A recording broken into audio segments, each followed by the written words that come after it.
Welcome to Episode 3 of Doc Danger and the Danger Squad, Radio Edition. When we last left our heroes, the Danger Squad was in a pretty precarious position, with Professor Z on the brink of harnessing the power of the Gem of Zavanu to reorder the universe. But luckily for the squad, the kid snatched the gem at the very last second and hid it in her hat. What's become of the gem? Find out now on Episode 3 of Doc Danger and the Danger Squad. Doc Danger and the Danger Squad, Part 11, Something to Read, Redux.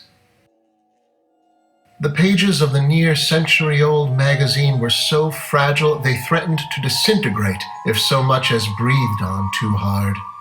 The cover was frayed and bore the ravages of time, the lurid illustrations struggling to be seen through a haze of time-worn yellow fadedness and a web of wrinkles and creases. The title, splashed across the top, was rendered in large, unevenly spaced letters, Breathtaking Tales. Just below the date stamp, November of 1933, the issue was labeled number 17. The kid took a comfortable place on the couch and carefully set the magazine down in front of her. Taking care not to damage the brittle pages of this artifact, the kid gingerly lifted the magazine open to an arbitrarily chosen page, and the aroma of dust and age crept quickly into her nostrils. Behind her glasses, she squinted to discern the now light gray words, which seemed in danger of fading completely from the darkly yellowed paper on which they'd been printed nearly 9 decades hence. She found herself jumping around from one paragraph to another, diving into the magazine's assorted narratives at points in the middle rather than the beginning. She skipped forward or turned back as the mood struck her, following one character, then another. As often happened when she immersed herself in some new reading matter, the girl subconsciously vocalized a simple sing-song melody, which occasionally altered itself to more closely match the adventures unfolding on the page. La la la la la la. Breathtaking Tales, issue 17. Josiah of the Jaguars hunts the Beetle Queen. She tracks the villainess all alone to retrieve a mystic gemstone. The kid stopped short for a moment, confused by a strange, unidentifiable feeling. She tried to shake it off. Flipping to a different story, she began once again to read. On a magnetized railway on the moon, Satellite Sally rescues Claire de Lune. The kid ceased reading, once more struck by an internal discomfort, the precise nature of which she could not quite put a finger on. Then she turned again to yet another story. Doc Danger escapes from a deadly snare in Professor Z's underground lair. Again she had to stop. Again, she was not sure why. Such edge of the seat, now biting scenes, dramatic, thrilling, and bold. Surely Breathtaking Tales, issue 17's the most breathtaking tale ever told.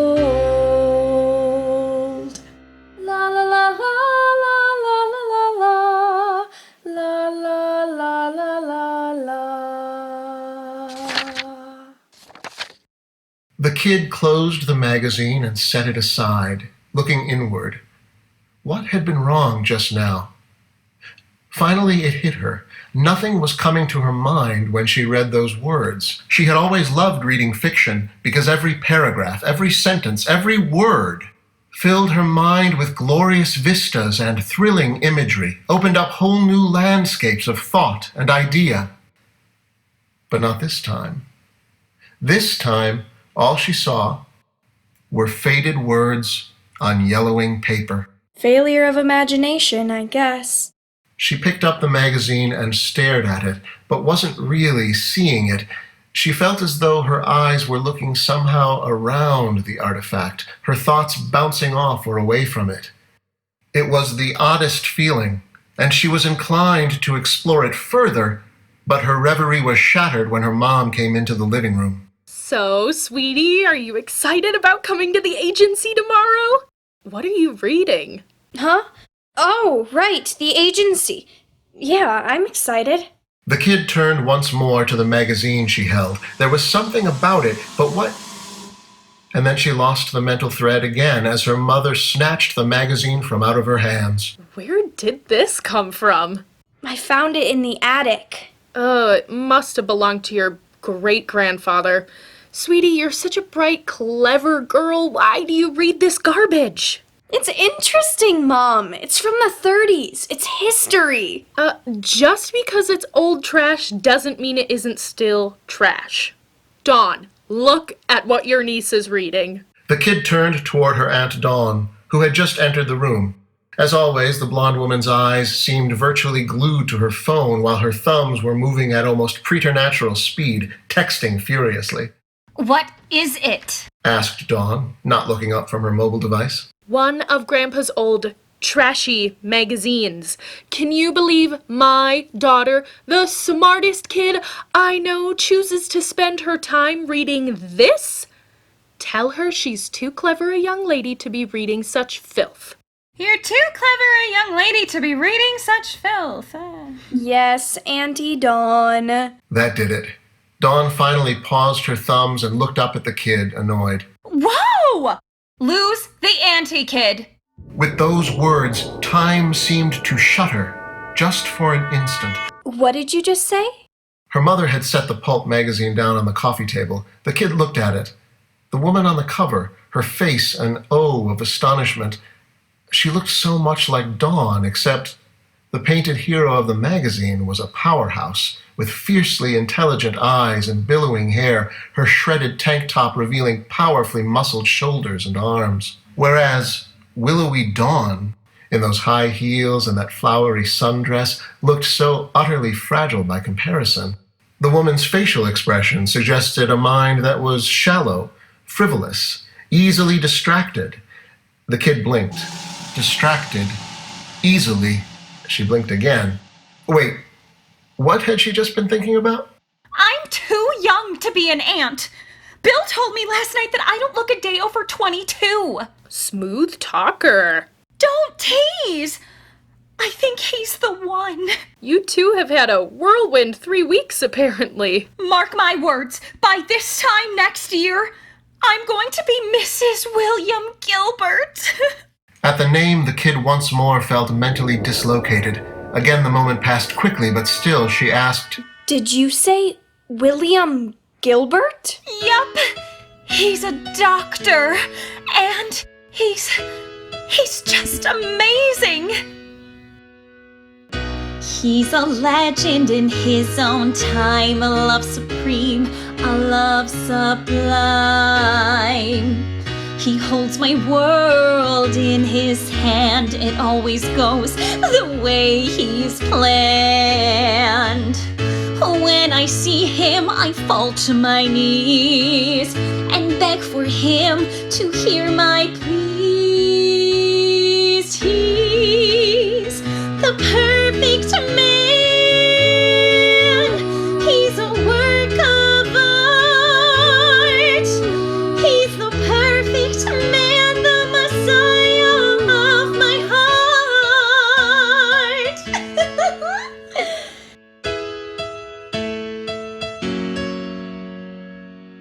He soars aloft on angels' wings to bless the world with sacred things.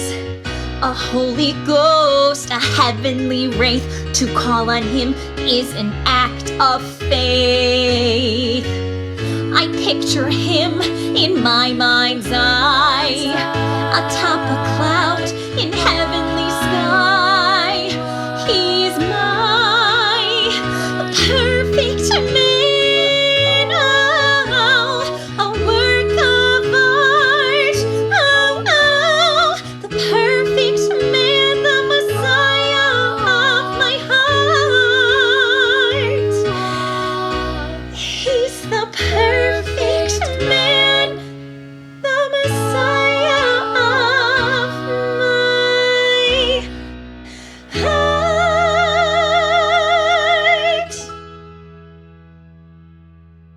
Oh, I should get going. I need to make myself beautiful for our date tonight. Bye!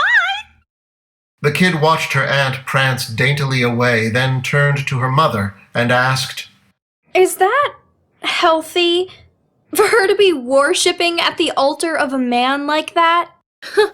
Well, that's fawning Dawn. She's like that with every boy she dates. You'll understand when you're older. I guess. Libby's older and she doesn't act like that. Well, your sister is very focused on her studies. My two brilliant girls. I wish I could bring you both to work tomorrow. Yeah, I don't think that's how Libby wants to spend her winter break. Where is she, by the way? At the movies again? She's a film major. She considers it studying. Something that can't be said about you and those things. Pulp magazines. Is that what they're called? Ugh, charming name. All right, sweetie, promise me you won't stay up too late. We have to leave at 7 tomorrow. I won't. Good night. As her mom headed upstairs, the kid once again opened the magazine to an arbitrarily chosen spot. She read a passage out loud. The lady in black has an augury about the villainous conspiracy. So rather than face the threat alone, she breaks into the danger zone. Another attempt to make some sort of image come to her mind's eye, and another failure, as her concentration was blown by the arrival of Libby. As usual, her older sister was dressed in various shades of black. The kid watched her as she sat down and unzipped the black bag held at her side. Libby then smoothly retrieved a black laptop from within the bag, opened it, set it on the coffee table in front of her, and began to type furiously. Hi, Libby. No time to talk, kiddo. I've got to blog about the movie I just saw. This is going to be a long one. Oh my lord. It was awful. Penny Dodson has got to be the worst actress on the planet. Penny? Yes, Penny. She was dreadful in this. Penny was dreadful?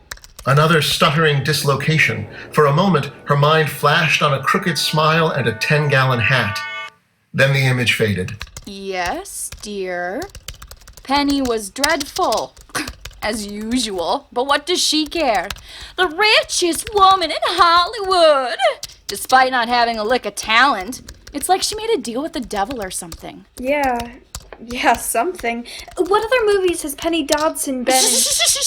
I'm blogging.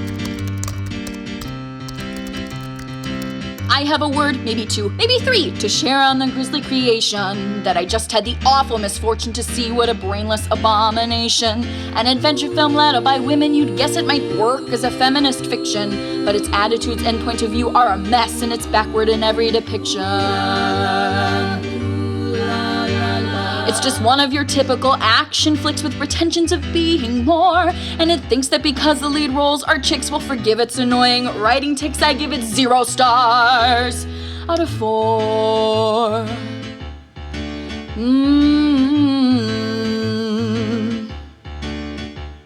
Don't go looking for subtext, oh, you will not find a trace of it anywhere hidden. Only scenes connected with haphazard plot by familiar cliches overridden.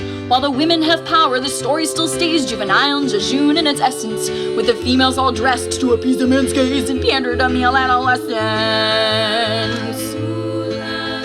With story holes you would need spackle to fix, it's the kind of a tale I deplore, in which fetish and fantasy intermix, so teenage boys will get their teenage kicks. I give it 0 stars out of 4.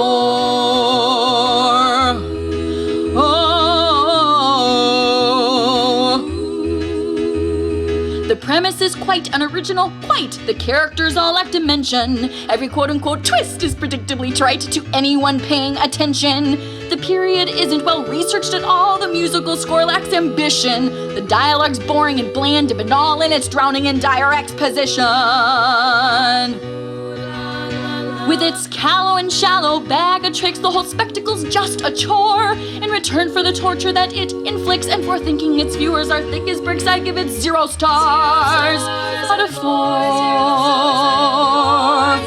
Oh, yeah.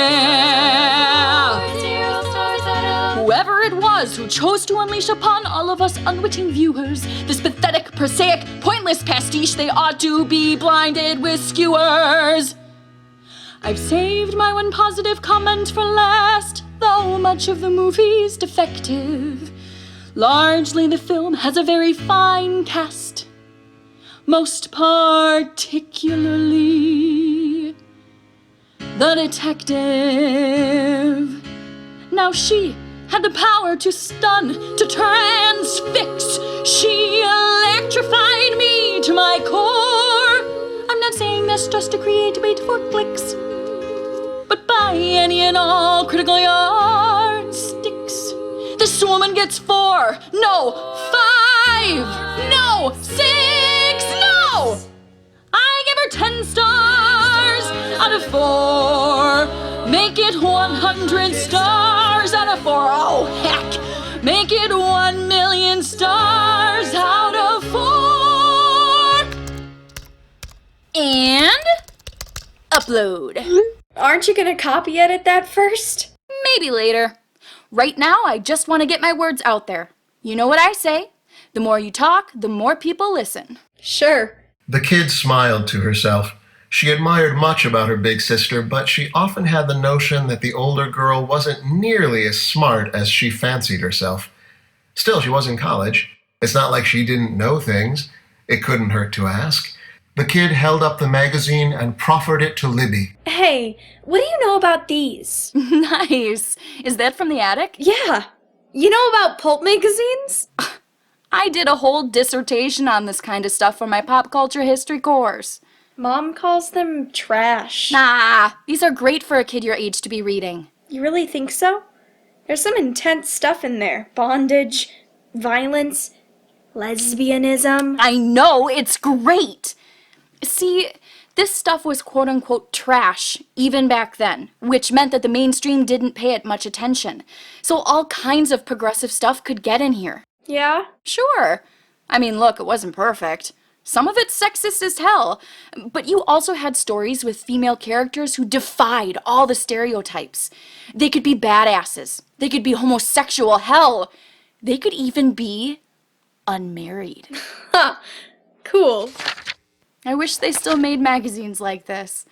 I mean, sure, nowadays some people do pastiches or homages to Pulp Fiction, but it's never the same as the real thing, is it? No.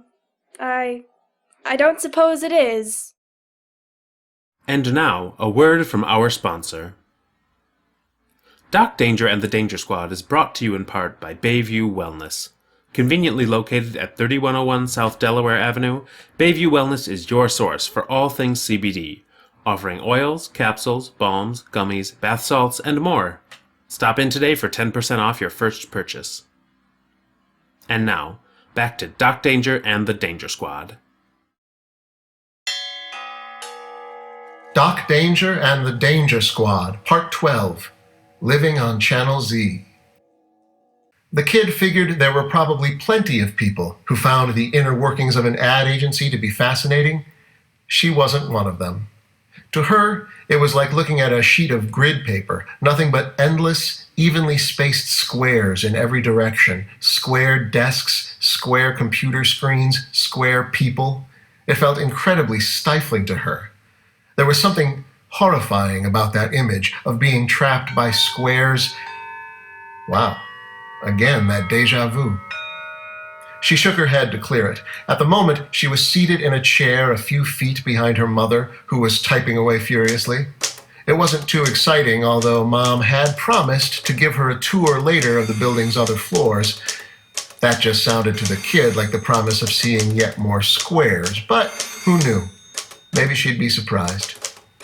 Her reverie was interrupted when an authoritative woman came charging out of a corner office, brandishing a stack of papers, looking as ornery as all get out. Who proofed these? The woman demanded. What are they? It's the new Warner campaign. The kid's attention was drawn by the woman in the desk next to her mom's, a mischievous-looking lady in a leopard print top, who raised her hand innocently. That was me, Sal. What's up? What's up, Jessie, is the wrong price is listed for the gold package on every one of these. That can't be. With the speed of a wildcat, Jessie snatched the loose papers from Sal and began to page through them. Sal, I proofed these at every stage. The artist must have screwed them up. Fine, but consider this a reminder to double-check and triple-check these proofs.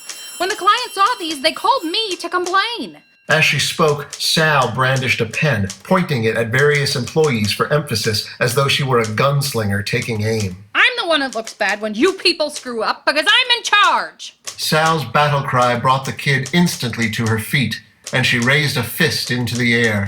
Yeah, you are in charge. That's right.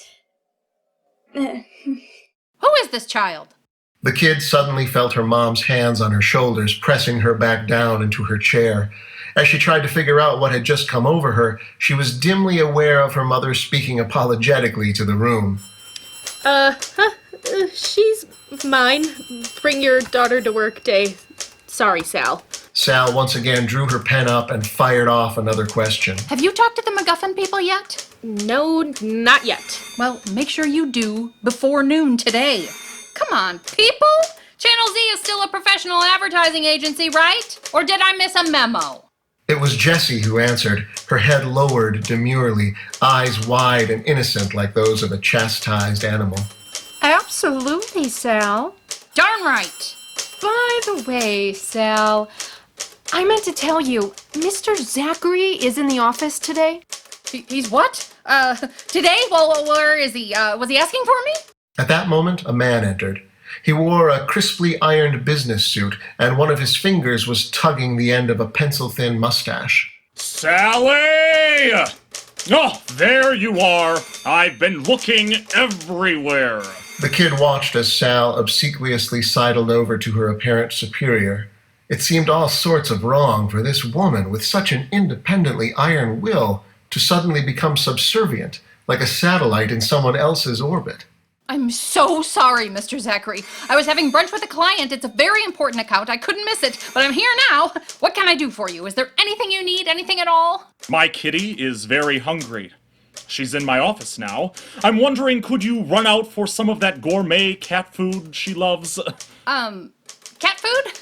It's terribly important. You're the only one I can trust to get this right.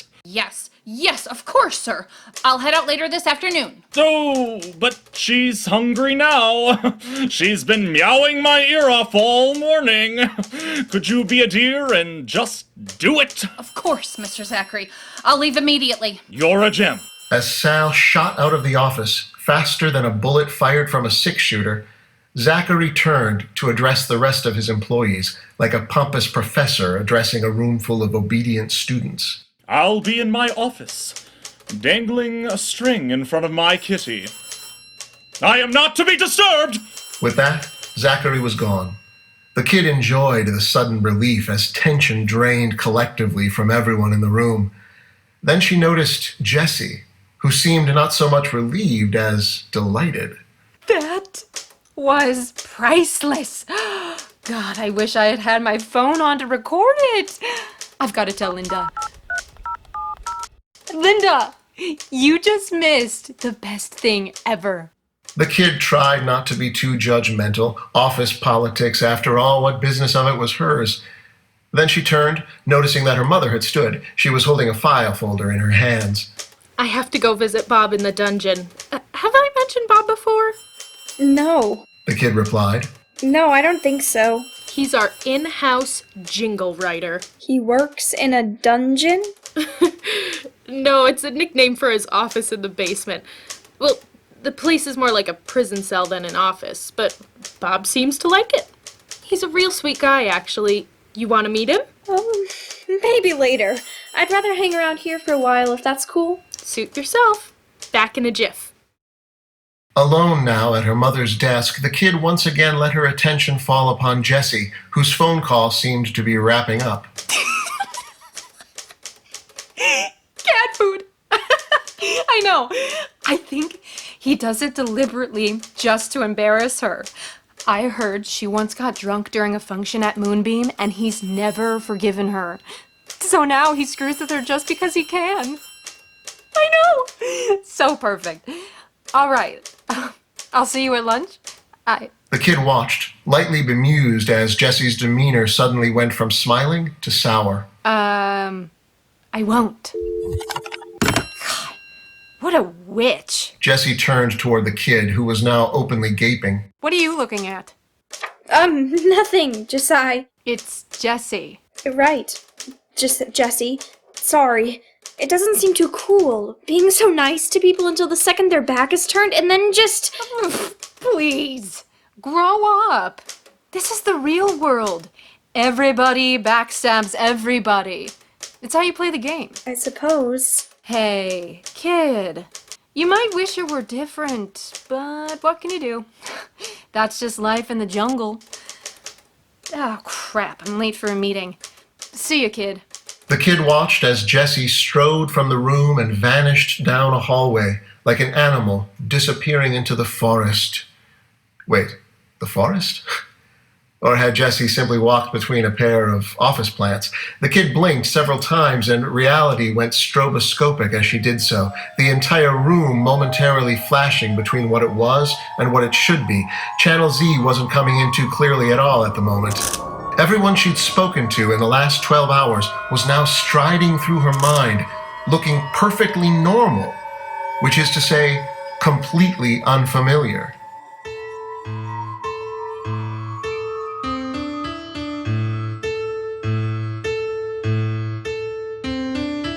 Relatives tell me I'm clever, teachers often call me bright. I don't say that's correct, however, I can tell this isn't. I shouldn't care that Dawn is dreaming of some pretty boy, but then there's a voice inside me screaming she should not have time for men. What's this voice inside me roaring, so familiar yet so strange, pleading, urging, and imploring me to bring about some change? Sal is loyal and efficient, yet again that voice looms large, omnipresent and omniscient, saying she should be in charge. Jessie seems at home when twisting knives into her friends' backs. True, why does my brain keep insisting she is noble through and through? Libby couldn't be much prouder of the words she spouts at length, yet I feel as she gets louder, gradually she loses strength. If I trust my recollection, life's been like this all along, yet when I look in each direction, everything I see is... This world seems uncomplicated, on the surface all seems well. Why do I feel suffocated here in my own private? Relatives tell me I'm clever, teachers often call me bright. I don't say that's correct, however, I can tell this isn't.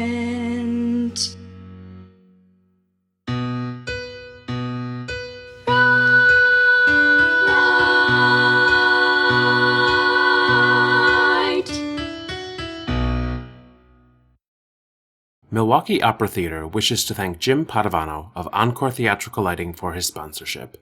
As an MOT board member, Jim is truly thrilled for all our future productions once we are able to gather in person. And now, back to Doc Danger and the Danger Squad. Doc Danger and the Danger Squad, Part 13, Musica Universalis. The kid peered into the basement office. She could have sworn this was where Mom said she would be. She took a couple of tentative steps into the room where a lone man sat scribbling at his desk. Was this Bob, the one that her mother had mentioned? She cleared her throat and spoke. Hello? Bob looked up, his momentarily startled expression giving way to a warm smile. Hey, kiddo. Can I help you? I'm looking for my mom. She said she had to talk to you about the MacGuffin account. Oh! You're that little girl genius she's always bragging about. Pleasure to meet you. Why do you work in the basement? I'm told they don't have room for me. I don't see why they couldn't put me on the 13th floor, but it's verboten for some reason. What's on the 13th floor? A bunch of computers. Apparently they're very important. Apart from Mr. Zachary and those 2 IT experts he likes to call in, nobody's allowed to touch them. You don't have IT on site? Well, not for level 13. The only people Zachary trusts to even enter the 13th floor are Betty Queen and Penny Dodson. Penny Dodson? The actress? What? Oh, right.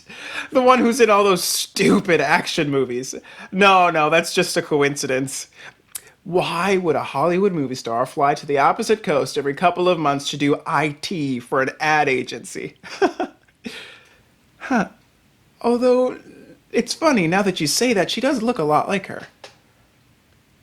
Weird, I never noticed that before. So, you're a composer? Well, I write jingles for potato chips and bathroom cleaners. Call it what you will. The kid noticed a guitar sitting in one corner of the room. You compose on that? That? No. I play that on breaks. I try to write actual songs in my spare time. Cool. Could I hear one? No. I don't really play for people. Well, I'm not people. I'm a kid. Why not? This one is called Musica Universalis. That means universal music.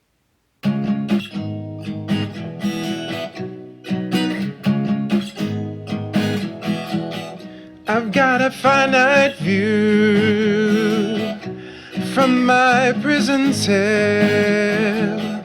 Sometimes I see you high above me in your citadel, and I can tell our lives are parallel. But if the tides of time might so incline, so your life and mine would intertwine, then we'd be together in a shelter all our own. A haven in the heavens, you and me alone. Our own universe, our own universe, our own universe.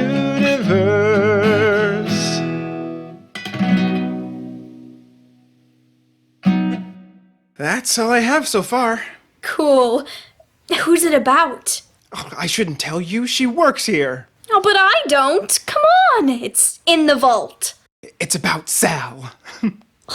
That's so sweet. You should totally play it for her. No. I'm not really interested in being fired for inappropriate workplace behavior. But thanks for the advice. Aw, come on. I bet that old cowpoke has just been dying to meet a sweet, smart, sensitive feller like yourself. The kid's world shimmered again. Why had she said that? Well, kid, it was great to meet you, but I should really get back to work. This MacGuffin account's a biggie. I don't want to be the reason Channel Z loses one of its major sources of revenue. What did you just say? Z and revenue?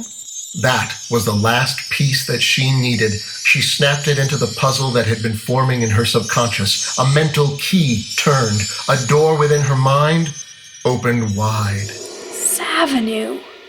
Pardon? Breathtaking Tales, issue 17. Josiah of the Jaguars hunts the Beetle Queen. She tracks the villainess all alone to retrieve a mystic gemstone. The gem of Savenue. That's how he changed everything. Only the kid grabbed it just before everything went dark. She grabbed the gem and put it in my hat, and then what? What are you talking about, kid? Is this some new video game, or... I gotta go! Thanks for talking to me, Bob, and you should play Sally that song. Bob watched the kid go and thought about the last thing she had said that had made sense to him. Smart, sensitive feller.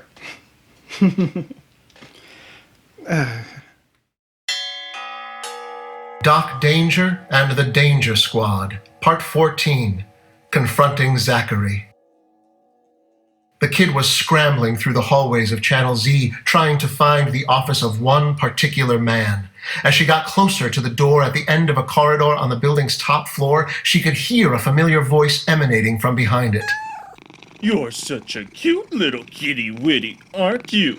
Yes, you are. Yes, you are. Oh, brr, brr, you love Daddy, don't you? Yes, you do. Yes, you do. The kid shoved open the door and came bursting into the room. There he was, that same gray cat nestled in his arms. No tuxedo, but the same smugness, the same oozing aura of evil. She thrust a finger at him accusingly. You did this! I'm sorry, who are you? You made the world boring. Oh, it's bring your daughter to work day, isn't it? Who's your mom, little girl? Well, whoever she is, she should have told you not to barge into the CEO's office. It's a tad gauche. Now Jessie's a backstabber, and Dawn doesn't think about anything but her boyfriend, and... I'm sorry, who's Dawn? Doc Danger! The look on Zachary's face was one of utter bafflement, of a shallow corporate bigwig facing the meaningless babblings of a mindless teenager. No trace of any kind of criminal genius. The kid's heart fell. Was she wrong? Was this the real world? Was the adventurous milieu of her memories some kind of crazy delusion? Those doubts and 1,000 others all crashed through her mind in a single second, and in the next, the facade fell completely from Zachary's face. Well, well, well. You remember. How is that possible, I wonder? She was right. Mr. Zachary was some sort of false identity. This was Professor Z through and through. She knew that now with every fiber of her being. Why did you do it? You rearranged the entire world just so you could be this? The head of an ad agency? Whoa! Child, a successful businessman is just phase 1. Why, I'm already in talks to star in a new reality TV show. And after that, who knows? The White House? I'm gonna stop you.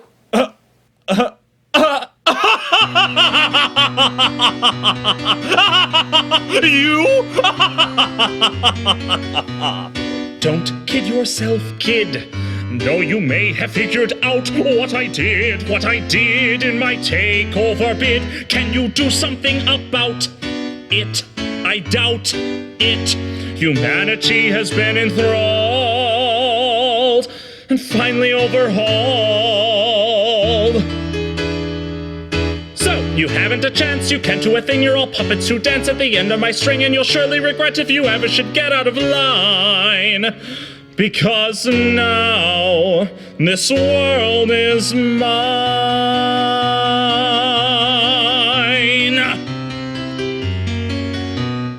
Don't fool yourself, fool. On you all I got the drop. Now I rule, yes I rule. Bless the power of the jewel. For there's no one who can top me, nor stop me. Society's been made anew, and that includes you.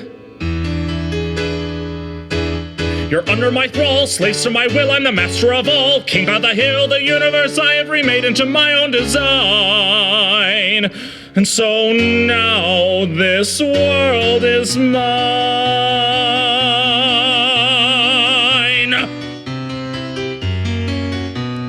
Just be a dear, dear. Get on home to your mama, for it's clear, yes it's clear, that you have no power here. So go back to where you've come from, little dumb. The world's been changed around, with no exception to be found. I know you prefer to go back as you were, but that will not occur, so don't let your hopes soar in that insolent car. Dr. Danger, I'm fairly sure that you won't hear from her, which is certainly perfectly fine. Because now this world is mine.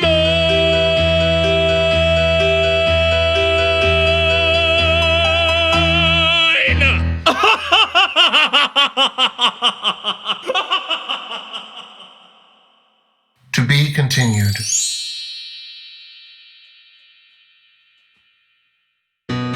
You have been listening to Episode 3 of Doc Danger and the Danger Squad, Radio Edition. Check back next week for Episode 4, to be released Thursday, July 16th. Doc Danger and the Danger Squad is an original production of Milwaukee Opera Theatre, with book, music, and lyrics by Jason Powell. Our stage director was Jill Anna Ponasik, with music direction by Donna Kummer, sound engineering by Rick Probst and Adam Qutaishat, Foley artistry by Mike Ding Lorenz, with additional effects by David A. Robins. In Episode 3, the kid was played by Harper Navin, with Katie Gruell as Mom. Dawn was played by Briana Rose Lipor, Libby, Ray Elizabeth Perry, Sal, Carrie Gray, Jessie, Stephanie Staszak, Mr. Zachary, Eric Welch, and Bob, Siobhan Jackson. The narrator was Jason Powell. Join us next week for more action, adventure, and the final installment of Doc Danger and the Danger Squad.